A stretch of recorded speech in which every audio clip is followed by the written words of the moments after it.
Welcome back, everyone, to the After the Scales podcast presented by DJD Graphics, episode 46. I'm Jacob Dove of Phenom Motorsports, along with Shaun Blight of Canadian Racing Tours, and we have Bert from Dirt Late Nation joining us.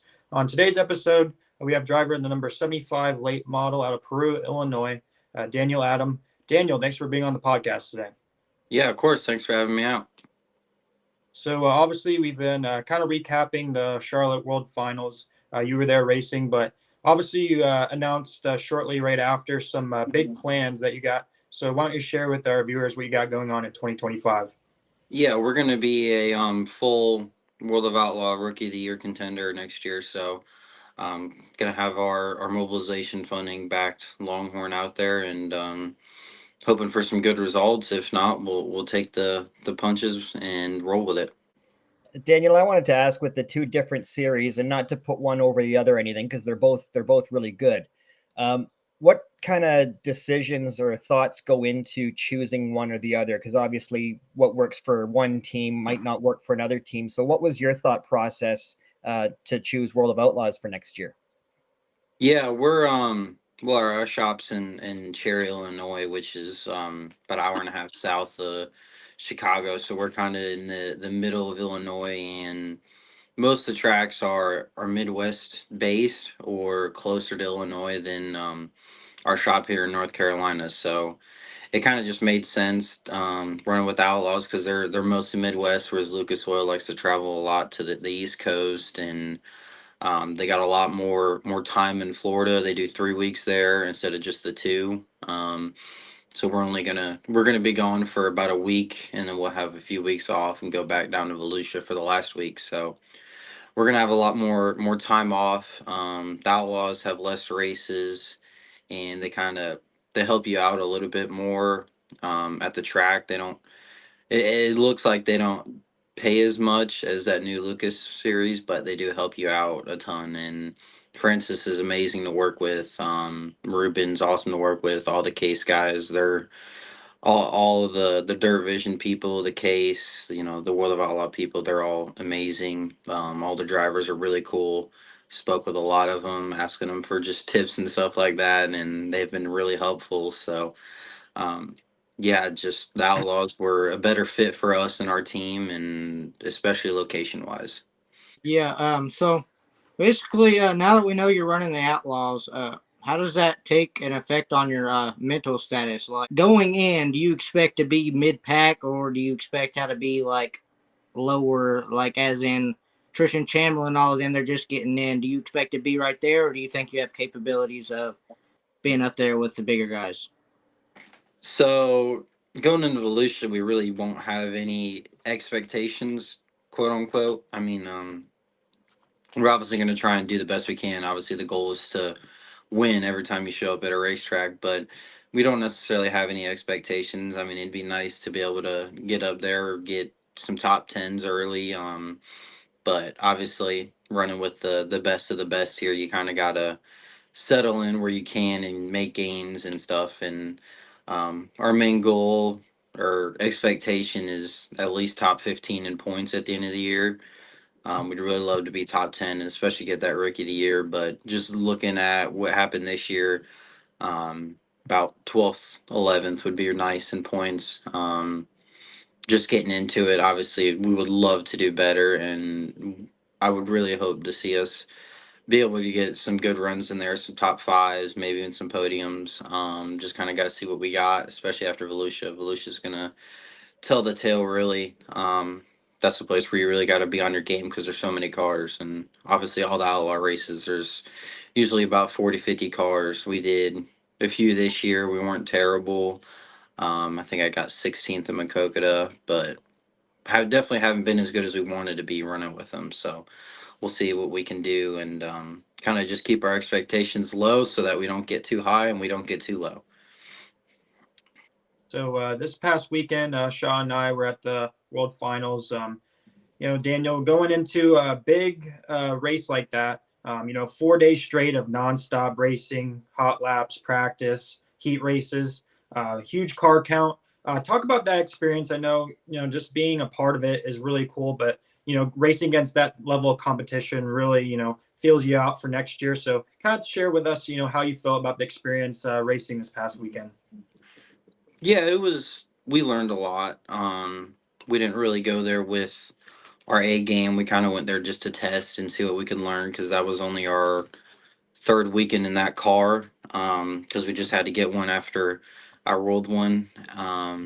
So we had to get a new car, and we are kind of just going there to test and see what we had. So it was a learning experience for sure. We got better throughout the whole weekend. We really weren't ready to be competitors, quote unquote. We knew we had a motor going flat, and we just didn't change it because at this point of the year, that was our last race, and it didn't make sense to put laps on a brand new motor. So we kind of just used it as a testing weekend and learning, and I'd say we did pretty good at it. We got faster every night and more competitive, even with a motor going flat. So Just as a driver, because we had a couple guys, sprint car guys, modifieds, and we asked Tristan this as well, and I'll ask you: when you're at Charlotte and you get an opportunity to check out, the sprint cars and the modifieds, guys you don't really get to see very often. Do you have a chance to kind of become a fan for a little bit and watch the other drivers and series to see what they're all about? it's funny. I actually love watching sprint cars, but I only watched the Saturday feature for the sprint cars. I didn't watch any of the rest, and I don't really pay attention to the big blocks at all throughout the year. But I think I watched all three features they had. Um, but yeah, it was just we didn't make any of the shows, which was I'm not going to say a bummer, but it was it kind of popped our balloons a little bit. But yeah, it was nice being able to be a fan, seeing all the cars. We didn't really go through the pits at all, look at any of them or anything like that. We're kind of just there in our trailer most of the time, and we watched the races and everything. Kind of just I watched it with my parents and the crew guys one night, and it was fun. Definitely would have rather been in the shows and worrying about the track instead of watching the races. But yeah, it was nice to be a fan for a little bit. We don't get to do that a whole lot. I think I did 90 something races this year, so we weren't fans very much this year. So it was nice to be able to relax and actually enjoy a race. Going back to where you said you rode the race car, you got a concussion, I'm pretty sure. So, kind of what went on in your head going down that straightaway, and as soon as you felt the car lift up, what went through your mind, if you can remember, at that moment in time? So yeah, for anyone who hasn't seen the video, it's on my Facebook. But yeah, I kind of just went into turn one, caught a rut wrong, and it bicycled onto the right side, and it went over and into the wall and catch fence from there. But yeah, I really don't remember any of it. I remember being on the right side, and then I blacked out, and next thing I know, my helmet's pretty much in the dirt, and I'm upside down. So don't remember much from it, luckily. So don't really. I remember going into the corner and getting on two wheels and remembering that it was not going to be good. So, but yeah, that's really all I remember. I was blacked out, and then really shouldn't have gotten in my backup car that night, but I did, and I don't know. I think I passed like two cars and pulled off because my head was hurting. So, but yeah, I had a concussion after that. Had to sit out a week. We were supposed to go to Knoxville Nationals. We ended up going just to watch. I wish we could have ran that race, but I had a concussion, and we were in that Marsh points chase, and we had to really focus on that. So Yeah, the incident that you had was definitely scary. So I know between the three of us, we're all glad that you were able to walk away and recover from it. But kind of going back, on your 2024 season overall, you had 74 starts, one win, four top fives, 17 top tens. Just talk about your season overall, how you felt it went, and kind of try to carry the momentum into next year. yeah, we definitely started the year off rough. Especially with Mars. We didn't start the year very well with them. We were averaging like 16th or 17th. We were horrible the first half of the year. But luckily they take the summer nationals months off, so we went and did that. We really got it going during that. Started to become a decent competitor with the summer nationals. Average, normally being a top 10 car. So came back to Mars and there's about a 5 week span that I started on the front row of a heat race every race, until we finally got us one at Tri City, and then I think I met the car when I won that race, and it kind of hasn't been the same since then. So started running our other car, and it's just not as good, and switched to the Longhorns, which we struggled because I led the first half of a race at I-55 with Mars and bent the front clip on a Longhorn. So I had to get that one fixed, got it back, and then junked it at Brownstown. So we've kind of just been struggling car wise. We've had good stuff, just not been able to have the parts and pieces together right. Um, but yeah, we had that good, I'd say 3 month stride there in the middle of the year. Um, and that was really where we felt like we were on top of the world and we could run with anyone. And it didn't matter who it was. We even went to Makokata and I raced my way in through the heat race, which we had no expectation of having. We didn't see it coming. And um, I think it might have been Fager who passed me, and I just put it on the cushion and rolled around him to make the transfer. And we were all kind of like, okay, we got something going here. And I think I bent that car. I think it took one too many beatings, and it's the last 2 rounds going to be at the dome where it'll get its final beating.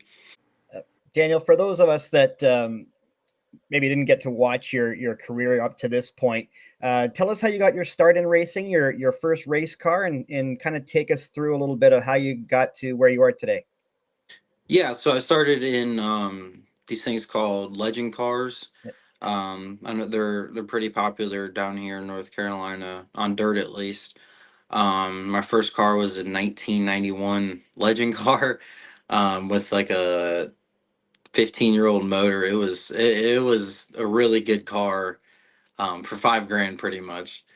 But it was a lot of fun. Me and my dad both got into legends, so I got to race with him, and he got to teach me what he knew from racing modifieds and late models back in the day. Um, so I stayed in those for 3 years. Won I think 4 races. Won the North Carolina State Championship. Went to nationals. Uh, I think I've qualified quick time 3 times at what they call the nationals event, which is like world finals for legend cars. So we were pretty good in those. Went up to a crate car. I think my first 4 races, I got top fives in that. Then we went limited racing in a Icon, which for those who might not know, limiteds are steel block, 350 cubic inch motor rules. Um, so they make about 700 horse, but that's what's big down here in North Carolina. We have a lot of limited races. Did that for a few months, and then me and my dad, just being from the Midwest, we wanted to go super racing and race wherever we wanted. So we bought a rocket and it had a super motor in it. We bought a spare motor from the guy, and we basically went racing with rockets, all over. We did some Illinois racing. We went to Tyler County. We did a lot of racing everywhere. Even went to Talladega short track. Um, so yeah, we kind of went all over last year, just exploring, and then this year we sat down. We were gonna do Lucas Oil at the beginning of the year, but that didn't pan out the way we wanted it to at Speed Weeks. Kind of had a misunderstanding. I'll put it like that. And we just decided to drop off of that. And we ran with the Mars series, which we ended up, I think, sixth or seventh in points. We ran Summer Nationals, which we were eighth in points overall. Um, so yeah, I've been building myself a lot recently. Kind of just focusing more on me, especially more more so a few years ago is more focusing on my driving. Now this year we're starting to work on the setup and all the pieces in place to where we can really be a dominant force. Wanted to ask you. Obviously, you mentioned about your dad. Talk about his role in your racing career. Obviously, it's not it's pretty common that a lot of drivers, especially young ones these days, have some type of mentor in their life, and it's usually their father. So, how cool is it, for him to be able to help you through your racing career? Yeah, I mean my dad's the only reason that I'm able to race. He's for those who don't know, he's my car owner. That's why it's Adam Filmy Motorsports. So he's the one who allows me to do this, and he's the one who got me into this sport when I was a year old watching him race. Yeah, he's the only reason I'm able to do this, and I can't thank him enough. Um, Obviously, we have a lot of great sponsors, which you can find all on our website. You can find all our sponsors, links to them, see what they all do, all that fun stuff. But yeah, my dad's he's the only reason I can do this. Him and my grandpa started. They went to races when he was young, and it carried over to me. All three of us went, and then unfortunately he passed a few years ago, and it became me and my dad, and we sat down and we're like, let's do this thing for real. So I can't thank him enough. I can't thank my mom enough for letting me do this. Obviously I'm not home 9 months out of the year, so yeah, she sacrifices a lot. They both do for me to be able to do this, so I can't thank them enough. I was just pulling up the World of Outlaws schedule because I know it was released a few days ago.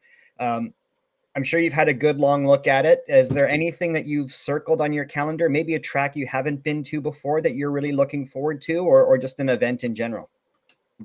So yeah, I mean, we haven't been to a lot of these tracks actually.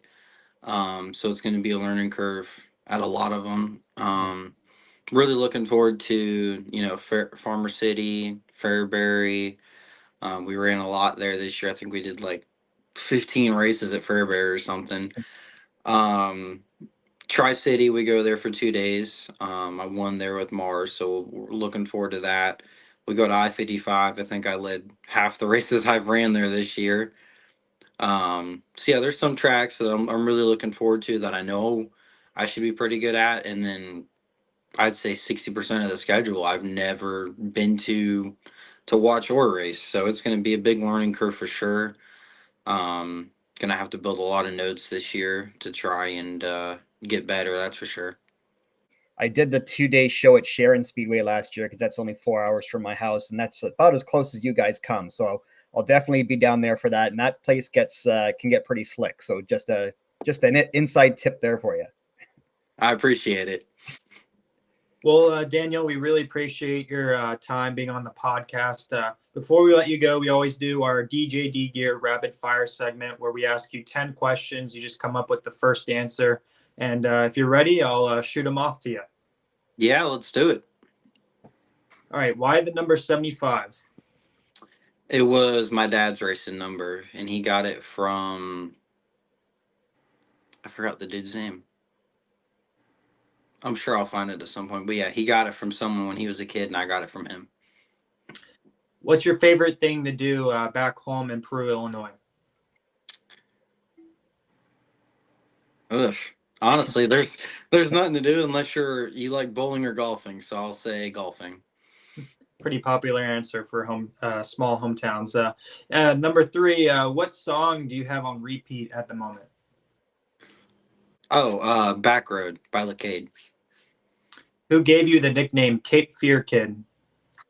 One of my sponsors, who was an announcer at Fayetteville, the Restore Warehouse, Bill McMillan, gave me it. Would you rather win the Gateway Dirt Nationals or the World 100? Oh, World 100, easily. What's your favorite thing to do outside of racing?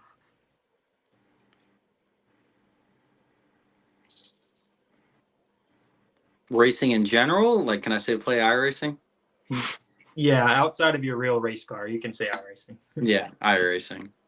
Yeah, so the next question is about iRacing. So what's your biggest pet peeve when you are sim racing on there?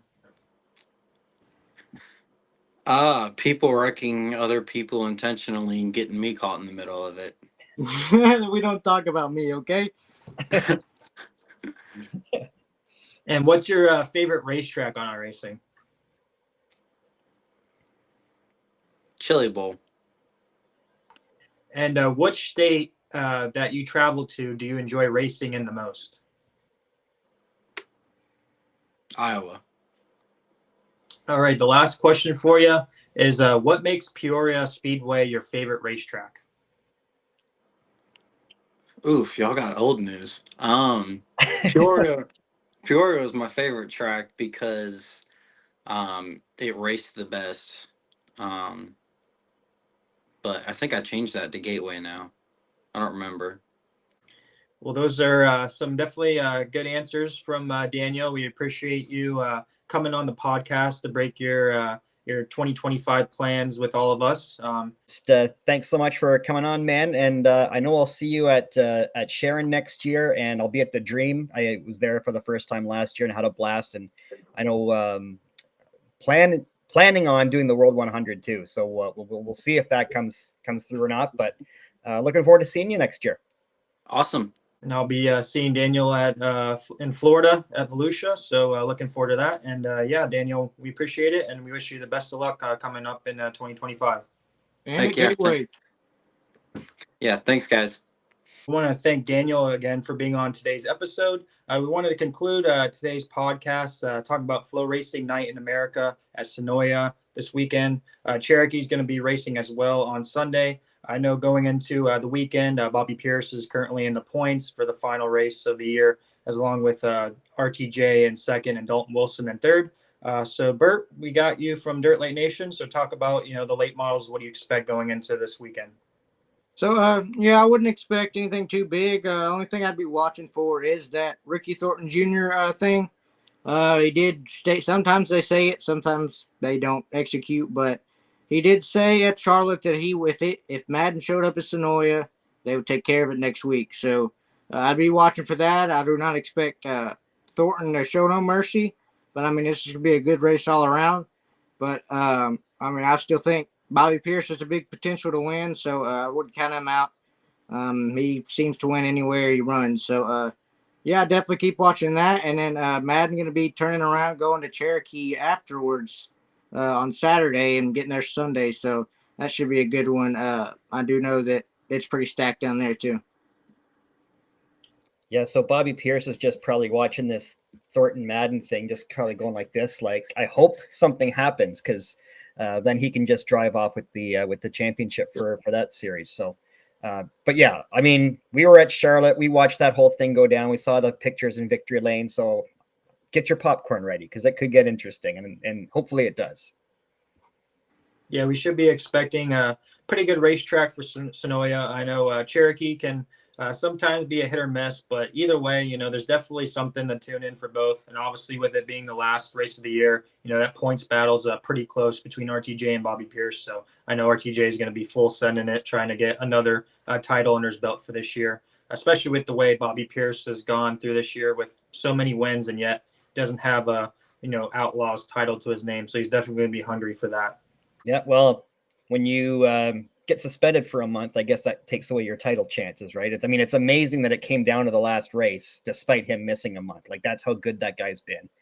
And yeah, I mean, I love watching him race. I know not everybody in this podcast might be a fan of him, but I love the guy. I think he's great for racing in general. And yeah, I mean, what a year. So I wouldn't expect anyone to beat him this weekend, but who knows? He didn't expect the tire to go down at Charlotte either. So you also didn't expect him to be in a championship race here at the end of the season. So yeah. It shows it does not end until the checkered is dropped. And yeah, I guess we'll just have to wait and see, because it'll definitely be a good race. And as far as the sprint car side of things with silly season, it's officially official now. Brenham Crouch will be behind the wheel of the number 5 CJB Motorsports car next year. Comes at not so much of a surprise, but they haven't confirmed yet if he's going to be high limit or outlaw. So definitely stay tuned on that. But officially official on that end. Brenham Crouch will move on for that number 1 car, racing for his dad, and branch out into a team known for success in the past, with Paul McMahon being his mentor. So that should be interesting on how much insight he can give him. So before we go, we want to give a shout out to our buddy Darren Dryden for designing our new logo. It's awesome. We've had a lot of positive feedback. So some people are probably tuning in, seeing this for the first time and wondering what happened. We wanted to upgrade, a little more professional look. And thanks to Darren at DJD Graphics. We also had stickers that we were dishing out at Charlotte. So thanks to everyone that grabbed one of those. And don't forget, there's a QR code on those stickers that'll link you right to the YouTube channel that you can hit subscribe and like on and never miss an episode. So thanks, Darren. Awesome job. We appreciate everyone for tuning in on today's episode. Make sure to like, subscribe, follow each other on social media, stay up to date. And yeah, thanks for tuning in. We'll see you guys in the next one. After the Scales is proudly presented by DJD Graphics. From commercial and personal vehicles to racing bikes and cars of all makes, models, and disciplines, DJD Graphics can fully customize your vehicle to suit your needs. For more information, contact Darren and visit his website at www.djdgraphics.com. Tell him Shaun and Jacob sent you to receive special rates.